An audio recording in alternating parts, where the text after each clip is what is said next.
ক্রিকেটের সব খবরাখবর সবার আগে পেতে এখনই সাবস্ক্রাইব করুন এবং বেল বাটনে প্রেস করুন। এবারের আইপিএল আসরে নিজেকে নতুনভাবে চিনিয়েছেন বিশ্বসেরা অলরাউন্ডার সাকিব আল হাসান। একের পর এক অলরাউন্ডিং পারফর্মে দলকে জিতিয়েছেন তিনি। গতকালের ম্যাচেও তার অলরাউন্ডিং পারফরম্যান্স দেখেছে আইপিএল। কিংস 11 পাঞ্জাবের বিপক্ষে অসাধারণ খেলেছেন সাকিব।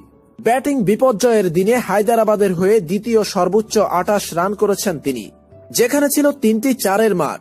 এছাড়াও মানিশ পান্ডের সাথে 52 রানের গুরুত্বপূর্ণ জুটি গড়েছেন সাকিব।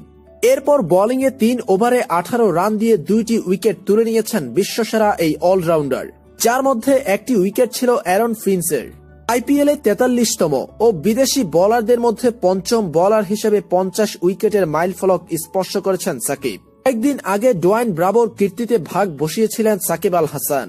ক্যারিবিয়ান অলরাউন্ডারের পর টি-20তে দ্বিতীয় ক্রিকেটার হিসেবে 4000 রান সাথে 300 উইকেট নেওয়ার কীর্তি গড়লেন তিনি। গতকাল কিংস 11 পাঞ্জাবের বিপক্ষে 2টি উইকেট নিয়ে ছুঁয়েছেন আরও একটি মাইলফলক। আইপিএলে বিদেশি বাঁহাতি স্পিনার হিসেবে প্রথম 50 উইকেট নেওয়ার কীর্তি গড়লেন সাকিব আল হাসান, যেটি একমাত্র সাকিবের। আর কোনো বিদেশি বাঁহাতি স্পিনার এই কীর্তি গড়তে পারেনি। তাই সাকিব আল হাসানই একমাত্র খেলোয়াড় যার এমন রেকর্ড আছে।